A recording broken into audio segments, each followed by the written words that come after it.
His lips trailed down my shoulder as the rain pounded softly against the hotel window. The city lights flickered beneath us, painting our skin in gold and shadow. I remember closing my eyes, not because I wanted to forget, but because I did not want to see what I was doing. His hands were warm, his breath unsteady, his whisper reckless. I had not felt desired like that in years, and yet, in that very moment of pleasure, something inside me began to die.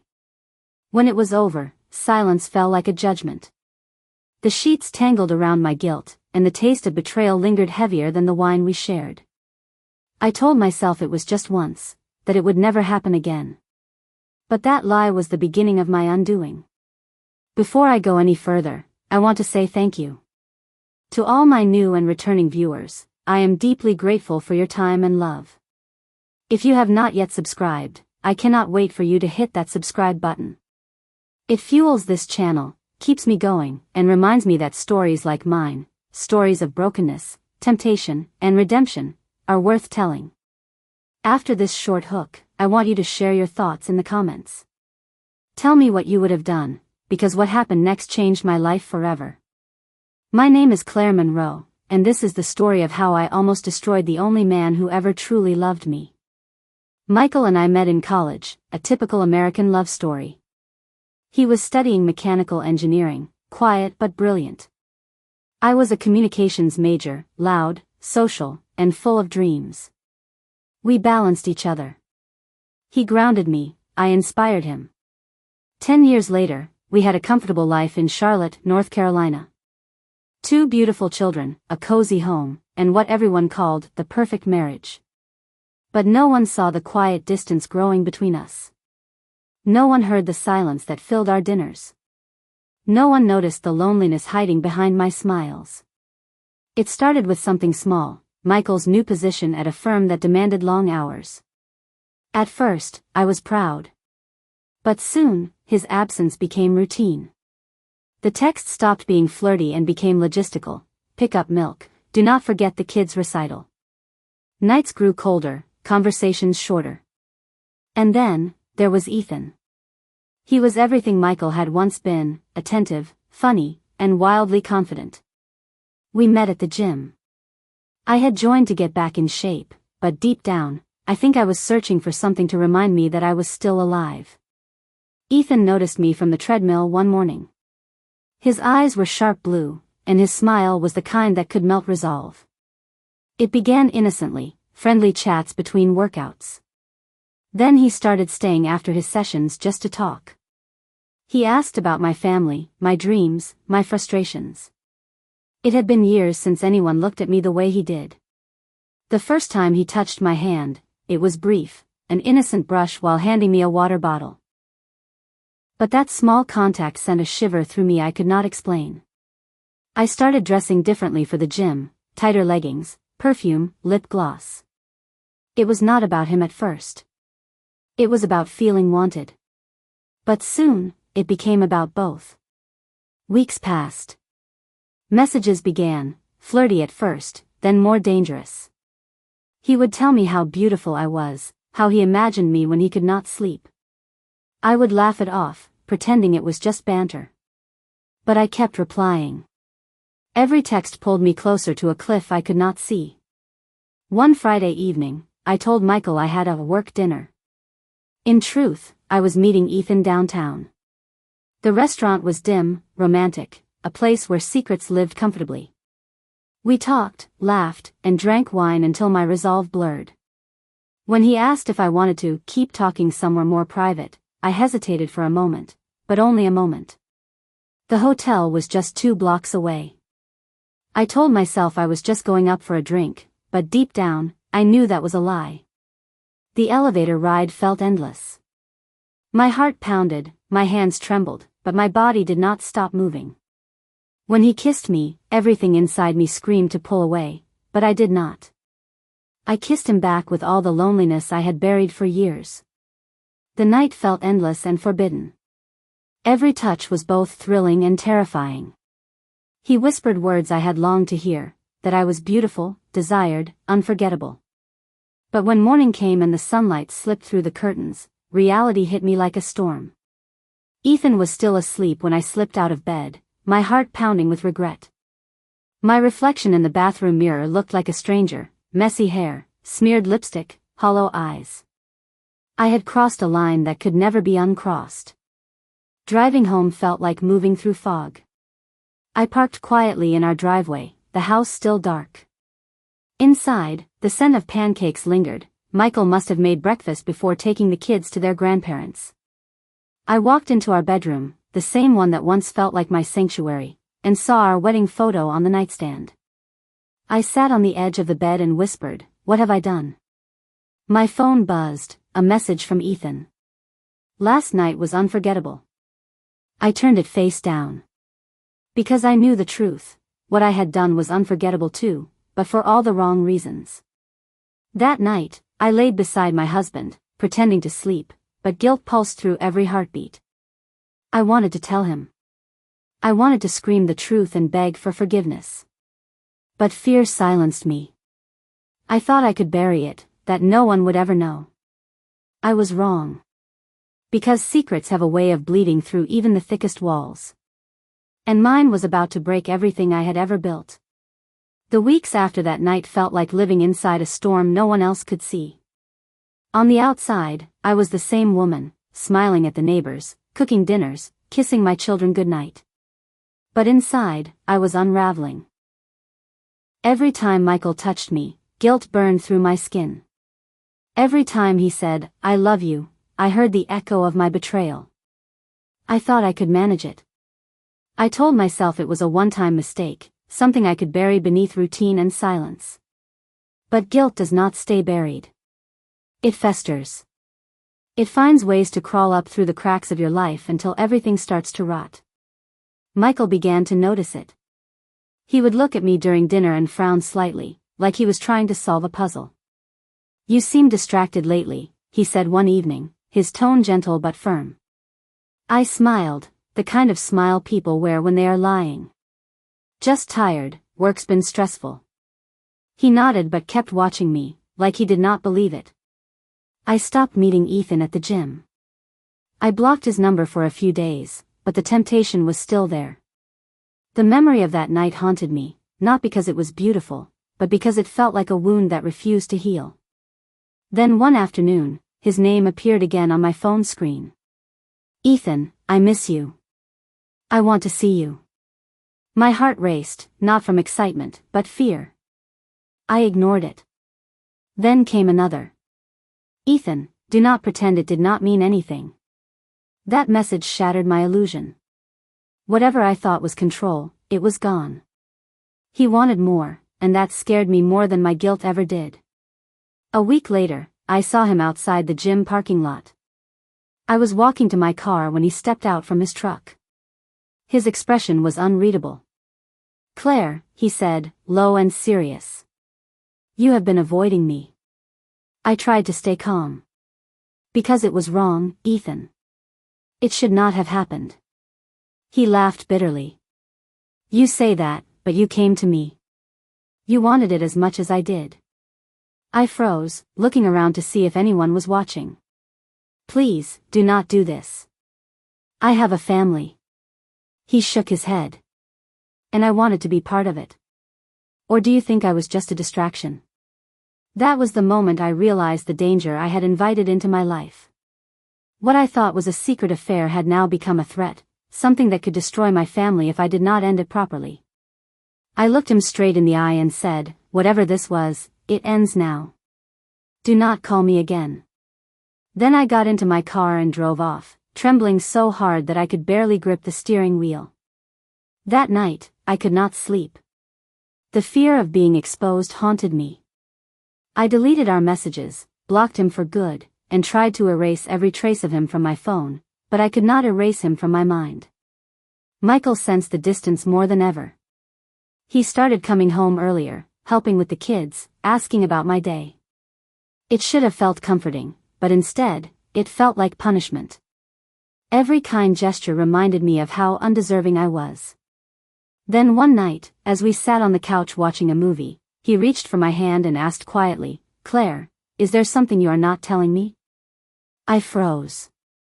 My pulse hammered in my throat. He looked at me, waiting. His eyes, those steady, loving eyes, searched mine for the truth. I forced a smile.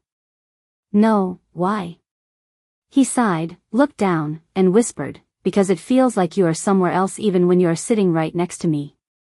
When he went to bed that night, I stayed on the couch, staring at the dark ceiling, my chest tight with guilt. How long could I keep lying to the man who had given me everything? Days turned into weeks, and the weight of my secret became unbearable. I began to lose weight. I cried in the shower. I jumped every time my phone buzzed, terrified that somehow, some way, Ethan would appear again. Then, one morning, Michael came into the kitchen holding my phone. He was pale. His voice shook when he said, "Who is Ethan?" I felt the world tilt. My stomach dropped. He had seen the deleted thread, or rather, the few fragments left behind that I had forgotten to erase. A name. A timestamp. A message that simply said, "I cannot stop thinking about you." "Michael, please," I whispered. He looked at me, not with anger at first, but with confusion, heartbreak, disbelief. "Tell me this is not what it looks like." And for the first time in months, I stopped lying. The words came out of me like poison I could no longer hold.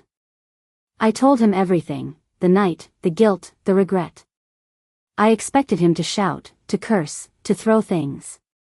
But instead, he just sat down. His hands trembled. His eyes filled with tears. He whispered, "Why, Claire? What did I do wrong?" That question shattered me. Because the truth was, he did nothing wrong. He was faithful, kind, and devoted. I was the one who let loneliness justify betrayal. I tried to reach for him, but he pulled back. The silence in that room was louder than any scream could have been.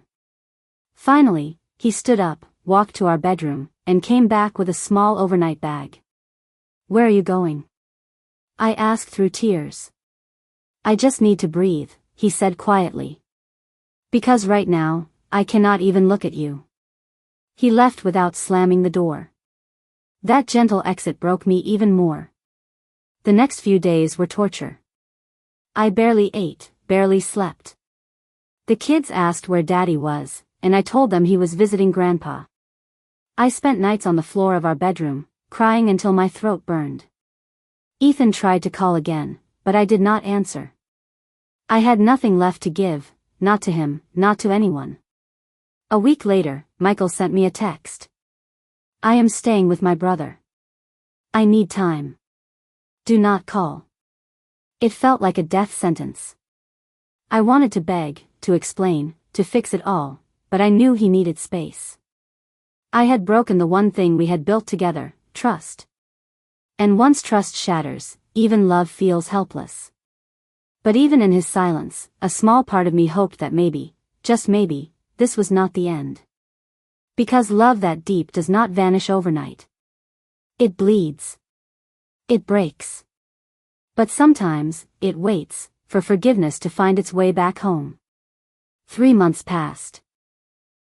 3 long, hollow months of silence, reflection, and pain. Michael had moved out, staying with his brother across town. The house felt lifeless without him. His laughter no longer echoed through the hallway.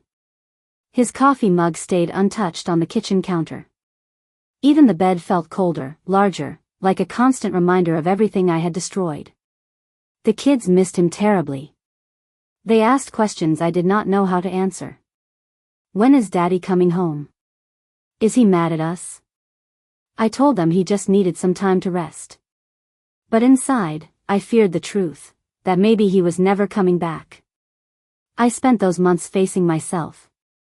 No distractions. No lies. No excuses. The truth was simple and brutal. I had let loneliness turn me into someone I did not recognize. At first, I tried to numb the pain, staying busy with work, cleaning, pretending everything was normal.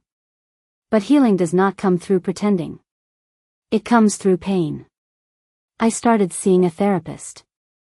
Her name was Dr. Lillian, a woman with calm eyes and a voice that never judged. She told me something in our first session that stuck with me. You cannot change the past, Claire. But you can decide who you will be because of it.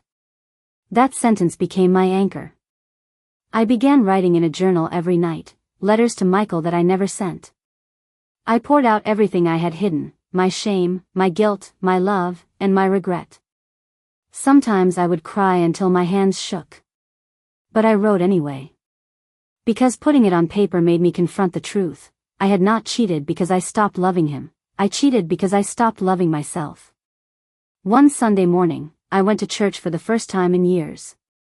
I sat at the back, unable to sing, unable to pray at first. But when the pastor spoke about grace, how it finds us even in our failures, I broke down. For the first time, I believed that maybe forgiveness was still possible, even for someone like me. A few weeks later, my phone buzzed with a message that made my heart stop. Michael, can we talk? My hands trembled as I typed back, yes. Anytime. We met at a quiet cafe downtown, the same one where we used to go before the kids were born. I got there early, nervous, fidgeting with my coffee cup. When he walked in, I almost did not recognize him. He looked tired, older somehow, but his presence still stirred something deep inside me. He sat down without saying a word at first. The silence between us was thick, but not angry. It was fragile, like glass. Finally, he spoke. I have been seeing a therapist too. I nodded, unsure what to say. He continued, I did not want to. I was angry. But she made me realize something, that healing does not mean forgetting. It means choosing to move forward despite the scars. Tears filled my eyes before I could stop them. Michael, I am so sorry. You did not deserve any of it. He looked down, his voice breaking. No, I did not. But I also realized that maybe, we both stopped trying. You were lonely, and I was too. I just did not see it. Hearing him take part of the blame when I knew it was all mine broke me even more. I reached across the table, my hand trembling. I do not expect you to forgive me. I just want you to know I will never stop trying to make it right. He stared at my hand for a moment before taking it gently. His touch was hesitant, unsure, but real. Forgiveness, he said softly, is not something I can give in one moment. It has to be rebuilt, piece by piece. But I am willing to try, if you are. That was the beginning of our new chapter. We started going to counseling together, slow, awkward, but necessary. Some sessions ended in tears, others in silence. There were nights we could barely look at each other. But there were also nights when we found ourselves laughing again, the kind of laughter that felt like breathing after being underwater too long. He moved back home after 6 months. It was not a dramatic reunion, no big announcement, no grand gestures. Just one quiet morning, I came downstairs and saw his suitcase by the door.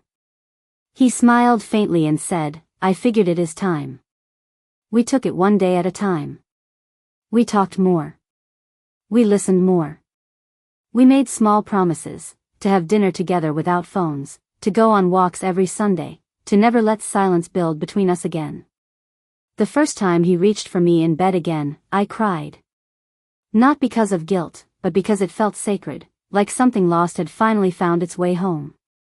Months later, we renewed our vows in a small private ceremony at the same lake where we were married. Just the two of us. The air was quiet, the sky soft and golden with sunset. He held my hands and said, I thought it was the end, but maybe this was always where our real story began. I smiled through tears. Forgiveness wrote a new chapter. And it truly did. Because love, when it is real, does not vanish in betrayal, it transforms through it. It becomes deeper, humbler, and stronger. We still carry the scars of what happened, but they remind us how fragile love can be, and how powerful forgiveness truly is. When I look at him now, I do not see the man I hurt. I see the man who chose to see the best in me when I could only see my worst. And that is how I learned that sometimes, the end of one story is just the beginning of a greater one.